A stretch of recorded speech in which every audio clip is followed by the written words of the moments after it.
And welcome everybody to MC Model Works. Another update on the Tom Daniel school bus build. Last update before the Christmas holidays. Everything's going along real well. I've been real pleased with this kit. I've built a lot of kits in the 42 years that I have been building models off and on, and this one has gone together just like clockwork. The only fitment issues I've had was the hood, this front part of the bus, to where it mounted to the body. You remember I did the plastic, old school plastic weld method. A lot of modelers would have let that go. The average modeler probably would have let it go, and I'm not saying that to say I'm an above average modeler. I'm just saying a lot of modelers would not have wanted to take the time and the effort to put forth into building the layers of the plastic and soaking them with the liquid cement, waiting for that to set up a little bit, and then building more layers and yada yada yada, putting it together, let it dry, sand. I'm just not that careful of a modeler handling my model when I'm building. This, guys, is a heavy body. This is all mocked up, so I'm going to take this off, but I want you to see kind of how it looks. It's not going to sit like this. I don't have any of the mounting tabs in the back on the mounting bar that goes into the system that mounts on the back of the chassis. It lets you raise the body up and down for the funny car part of it. It looks great like this. I wish I could get it to sit like this. This would be perfect for me. I'm going to look and see how it sets with everything mounted up. This little pin that sits right here and when I take this off, you'll see the two chassis halves are not glued together, so that bottom half is dropped down where this little pin where the body sets is, so it's down lower than it normally would be. But if there's any way possible for me to modify this front or the system that lets the body roll up and down, I may modify it to where I can get it to sit as close to this as I can. I love this look. It looks like a funny car that sits real low to the ground towards the front. It's cleared the ground, so to speak. So I like this look, and I hope I can get it like this. If not, no big deal. Without doing, I'm not going to do a lot of modification.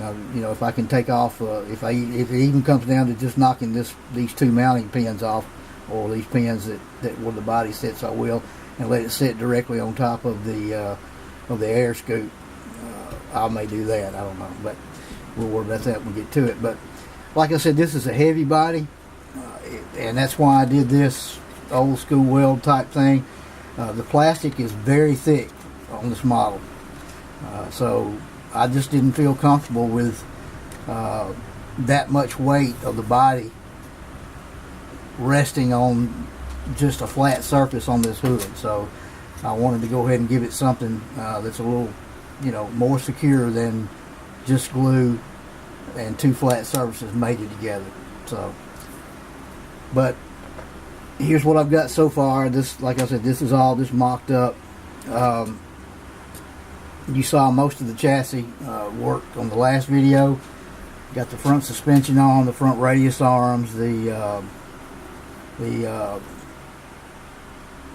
front springs, black washed in between the springs on the front end. Got the steering linkage in. The only other little fitment issue, and it wasn't a big deal, was another two flat surfaces made in together. This steering linkage is flat on the end, and it mounts to just a flat piece right here on this dashboard or whatever it is. So I just went ahead and went with a nice healthy, he said, dose of liquid cement and some old super glue as well. I kind of mixed it together, got it to set, and just let it set and dry real well, and it's secure. So it's not in a place where there's going to be a lot of I won't be handling it once it gets, the two frame halves get together. And I think I can. The only other thing would be if you want to raise the body up and down, which I want, I'll either mount it or display it rather, either body down or body up. And if I decide I want to change it, no big deal. You just got to be careful when you raise this part up that mounts right here. It lays down right beside that steering linkage, so you have to be careful when you do that. But other than that, no big deal. The bottom half, the two motors are in. They are glued in. This all went together flawlessly. The fit was great. The two motor, I don't know if I showed this in the previous video, but there's a pin that sticks out on the front of this bottom pulley on the rear motor, and it goes into a hole in the back of this piece of the transmission in the front. That goes into there. The motor's mounted into the tabs perfectly, and this all came together perfectly. Just a great kit as far as fitment goes. A great kit for if you're considering, if you have a youngster in your house that's just getting into modeling, and it might not be the best kit for someone who's not built a model at all, but for someone who's built, a youngster that's built a couple, or dads, if you are thinking about getting into it with your son or whatever, or your daughter, might be a kit that you might be interested in. It's one you can really get your feet wet. It's got the look of a much more complicated model.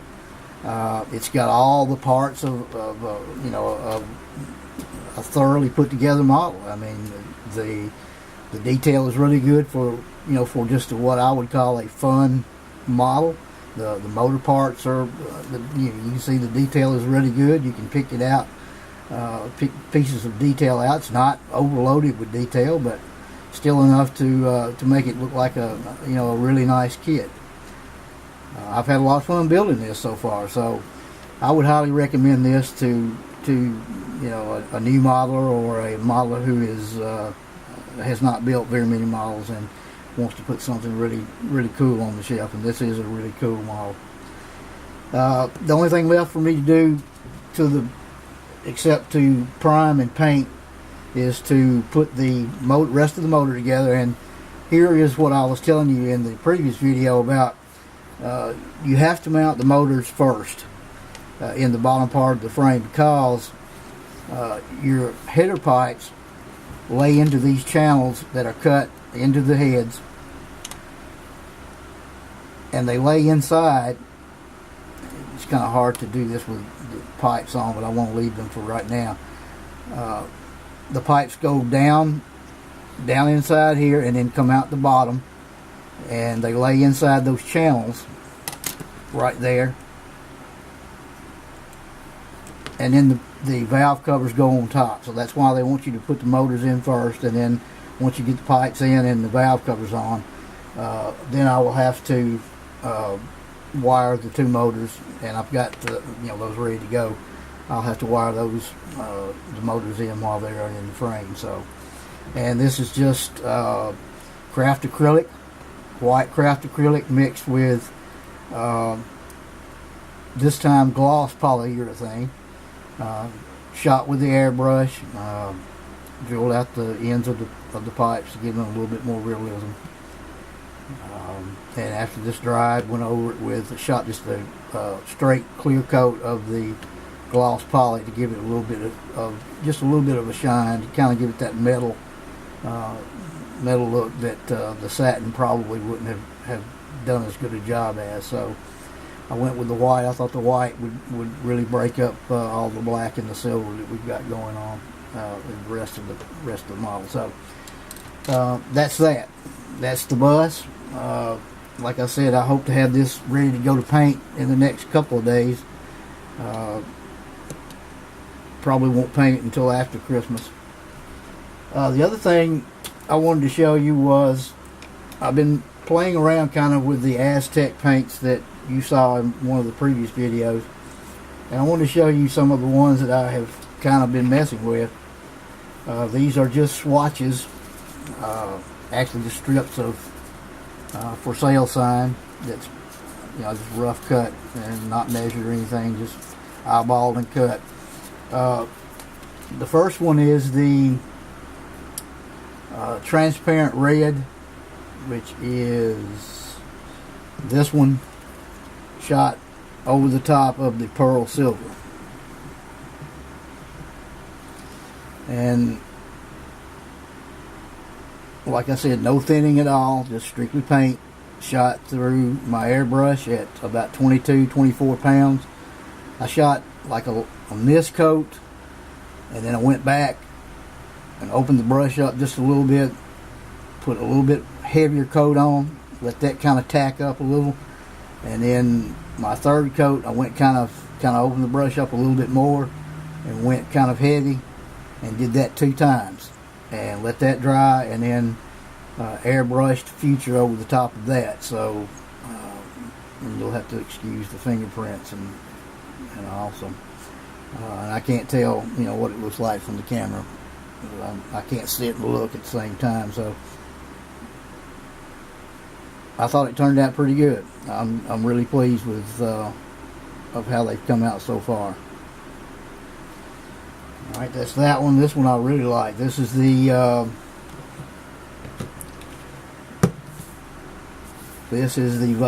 pearl purple. Same deal. Mist coat.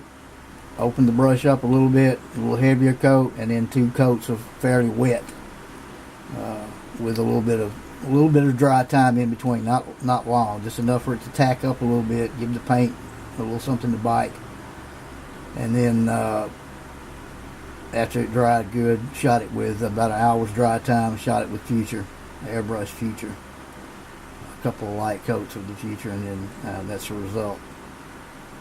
Really nice shade of purple. Kind of reminds me of the either the Purplicious Testers. It's either the one coat or the Model Master, I can't remember. Kind of reminds me of that. Kind of the color I've got on my Barracuda that I have a video of. And this one is the Blue Pearl. Same deal and all, with a couple of light coats of Future towards at the end after drying. So that's how those came out. And this last one is not Aztec paint. This is the Folk Art Metallic. This is their blue. I believe this is their Blue Pearl. It's a lot lighter. Yeah, this is their Blue Pearl. Mixed 50-50 with Future. Shot with the same airbrush, same pressure, about 24 pounds. So, and then after it dried, a couple of airbrush coats of Future. So that laid down real well and came out good too. So I'm kind of impressed with the way everything came out. There's all of them together. So I've got lots of choices and lots of options in the coming year to use for paint, and I think I will call this video finished. Hope everyone has a wonderful Christmas holiday. Until I talk to you again, take care of each other. May God bless you and your family. Merry Christmas, Happy New Year. Keep building, and I will talk to you later.